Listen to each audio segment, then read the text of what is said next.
Hello, World Wide Web. Welcome back to the Hanging with Web show right here on HWWS WebTV. I'm GW Pomichter, and we are at Central Florida Comic Con, and we're hanging out right now with animator and comic creator, HWWS alumnus Jeff Balke, the creator of, among a long list of other things, Stanley Squirrel. Hello. Yeah, how you doing, Jeff? First of all, Jeff, thank you. This is the first time we let Jeff sit down in the interview. Normally, great. Allie chases him down and pushes him against a wall and shoves a mic in his face, and he loves it, but she's not here this year, so we can't abuse him like that. We had to have him sit down and relax. This is all ages, right? Yes, Okay, it is now. That's it, baby. Check the box. It's done. Well, I All went right. naughty, that's why I was You went, against the wall. Yeah. yeah, Allie, I don't know what you're doing I'm out there, sorry. kid. I don't know what you're doing. Jeff, man, how are you, man? Good. It's good. been over a year now since we got to talk to you last. What have you been up to? How you doing? What's coming down? You are busy. I do know that. Yeah, thankfully. We just moved, finally, after 5 years of talking about it, we finally moved to Orlando Saw that. from Wisconsin. Saw that. So we had to get out of the cold. I'm done with the snow. If I want to see snow, I'll get a snow globe. You know what I dig is he is embracing Florida's lifestyle. He's got the shirt undone. He's got the shorts. He's like, that's it. I'm a Floridian now. It's 6 months or a year, whatever it is. There you go. There you go. We caught you the other night on the Kitchen Killers show. Oh, that was Shit, fun. Billy that was and Jay are fun. so much fun to hang out with. They are, yeah. They really are.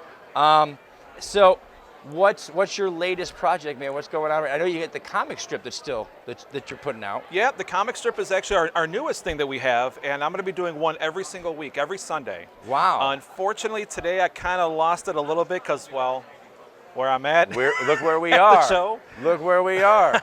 But I'm going to release today's tomorrow. Okay. But every Sunday we have a new Stanley comic strip. It's our Stanley Squirrel.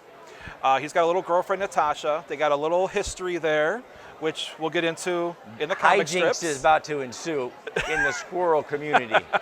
Just saying. If Jeff's involved, there will be hijinks. Yeah. Yeah.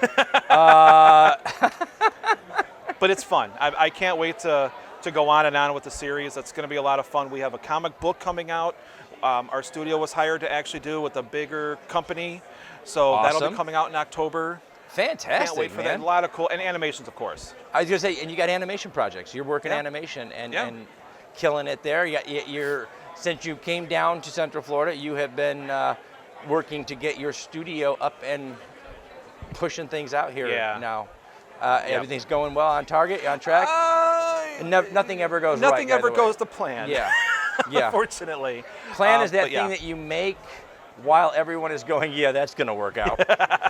Exactly. But now that we're here, my mind is a lot more open, and this is where I've wanted to be for forever, almost. And yeah, welcome to the Central Florida creative community, man. Because I love this it. is, I don't know where they all came from. Maybe other states were throwing us out. I'm really not sure. But somehow we managed to get this amazing creative community right here in Central Florida. Yep. And we've been blessed to be a part of it with Josh. And with the Kitchen Killers, and with this entire community here has been so open and welcoming. Oh yeah. And I hope that you felt that too, because it's. I did. I always told myself that if I ever open up an animation studio, I want to move it to Florida. And because there's such a big community here, like you're saying, but there's a lot of animators that never went when Disney pulled up and left town, except for Disney World, of course. They didn't go with. Because Disney just didn't even, I don't know if they didn't invite them to go, or they just didn't have the money to move to California. Yeah, well, a lot of the time is, corporations do what corporations do. They're huge, they're everywhere or whatever. When they shut one office and open another office, a lot of the time what you find is they pull talent in from the new location, right, rather than pulling the talent they already have. Right. And so, yeah, there's a lot of community talent here. And I mean, it extends throughout the entirety of the corporate food chain, whether it be animators who stayed here, whether it be actors and people who did shows over at the parks. When the show closed down, they just were like, well, now I'm going to stay here. What am I going to do, though? Yeah. And so, I mean, there's a lot of that energy. Yep. And Disney's been here for so long now. Oh, yeah. And there's been a presence from back pre-ditching all of the film credits. Please bring them back. but pre-ditching Yeah. film credits, Yeah. there was a lot of the industry here. Yep. We were Absolutely. at one time they were targeting us. We were the Hollywood East. We're going to be. Right. And that didn't work out. Thank you, Atlanta. You guys are doing awesome. We love you. But that didn't work out for us. But there's a lot of talent here that came Yep. during those days. Oh, yeah. What is new coming up from you from the animation studio? You got anything that you're ready to tease with a little bit? Kind of, somewhat. We have we actually have our own. I personally think, guys, you guys get a hold of Jeff here real quick, because I've been thinking about this for about 2 years, okay?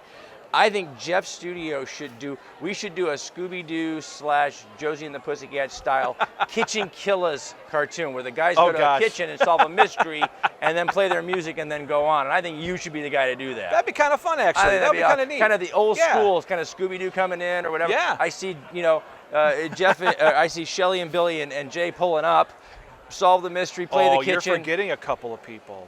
What about Luke and Leia? Oh, Luke and Leia gotta go. That's right. That's right. And there'll be no Scrappy-Doo, just Luke and Leia. Because without Luke and Leia, it's a quieter show, and we don't want that. We like the hype and the noise. But you got what do you got coming up? Yeah, but on the reality books, not Garrett's brain. So on top of the comic strip, the next thing that we're actually working on is I have a kids book coming out, and it's all based on our own fairy tales, using some of the characters, reimagining some of the characters from like the Grimm brothers.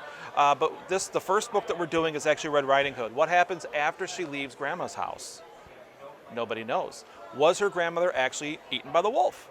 Or did she just run out and nobody really knows what happens? So Grandma's out in the woods somewhere. Could be. Could be. There could be, what is it called, a silver alert? Yes. This is Florida. We have a name for everything. There's a, yes. Grandma's out in the woods. You left her out in the woods. And the second one we're already working on too, which is actually Alice in Wonderland, and we're introducing our own character. Never before in Alice, anywhere, we're actually created our own character. Wow. Which I'm excited about. Fantastic. Well, if he's working in stay away from Joe Rodriguez. No. Yeah. Turns every fairy tale you've ever heard of into a nightmare. Literally. Wow.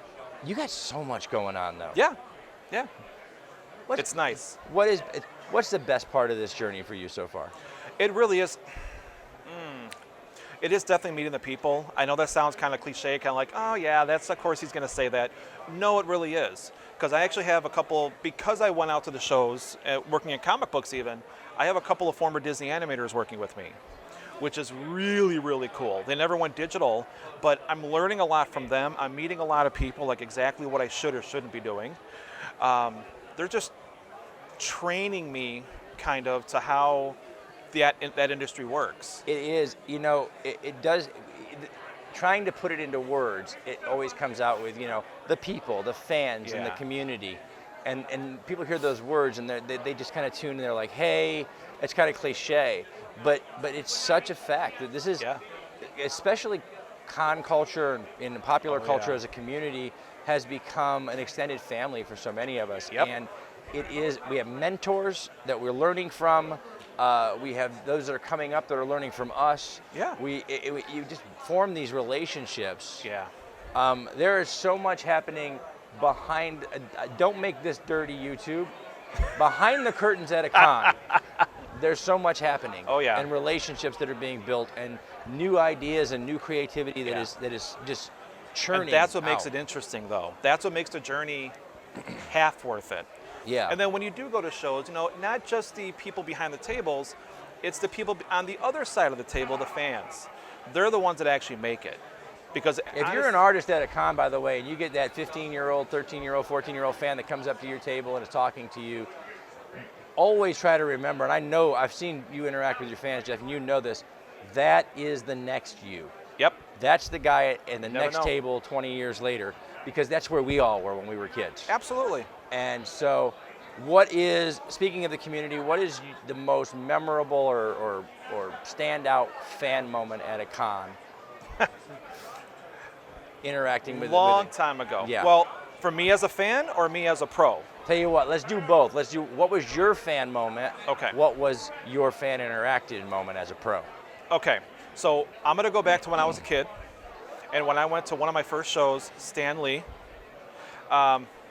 Not Stanley my squirrel, but I mean Stan Lee, the person. The actual guy. The guy who they actually have a licensed apparel company now representing posthumously. I don't know how that happens, but it does. But he was signing at a convention, and I had, I think, like 5 or 6 books, like ones that I really wanted to get done. This was at Chicago Comic-Con, way before it became Wizard World. And he was in a big old ballroom. He had a line around the building. Wow. My mom stood in line for like 4 hours while I went around and got signatures from everybody else. It was really but it was so sweet of her to do that. Yeah. He was only signing 3 things per. I had 6 books. Worked out great.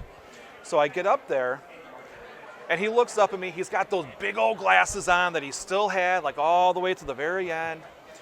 And he says, "Keep going, true believer.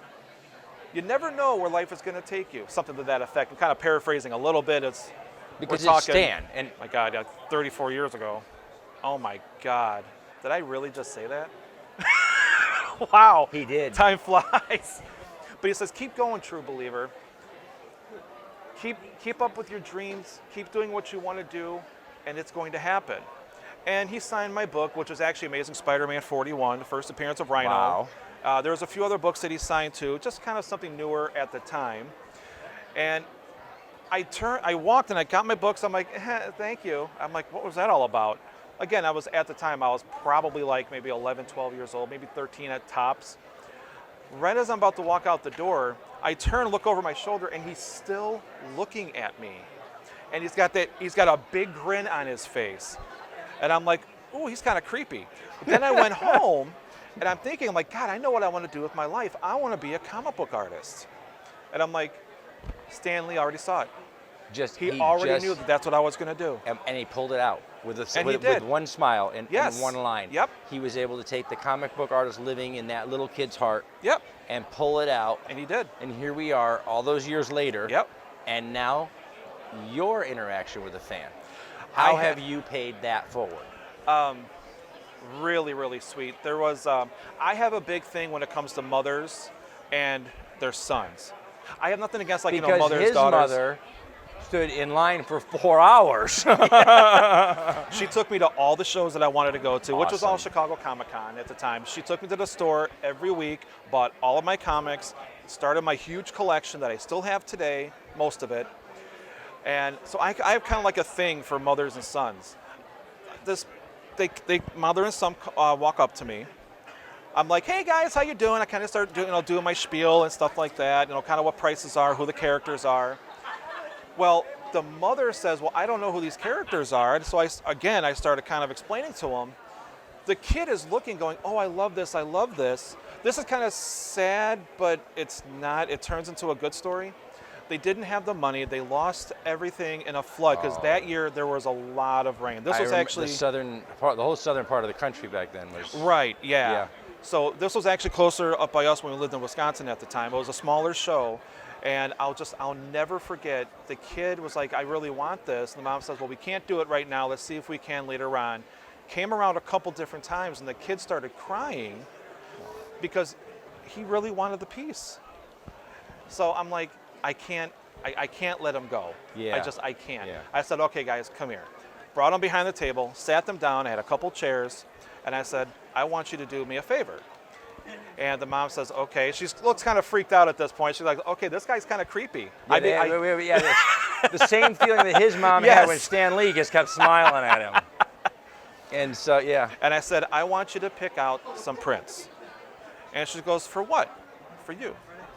And she goes, No, I can't do that." I said, "I want you to take these." And I'm like, "I want you to take these because you guys just had a really hard time." And I understand because I was there. I totally understand. You lost everything.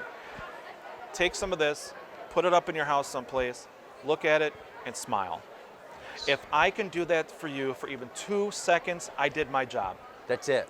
That's what it was. At the end of the day, musicians, artists, writers, creators, if we're doing it right, we're entertainers. Yes. That's our job, to give you a moment. Maybe you'll learn a life lesson. Yeah. Maybe you'll take something more away from a piece that you see that speaks to you, or a comic book you read, or a novel. Please read novels.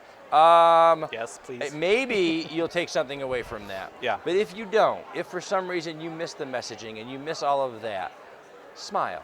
Yeah. Let it entertain you. Yep. Listen to a good yarn. Yeah. Or view a good piece that speaks to you. Because that's what we are. We're entertainers. We lighten the load Yeah. if we're doing it right.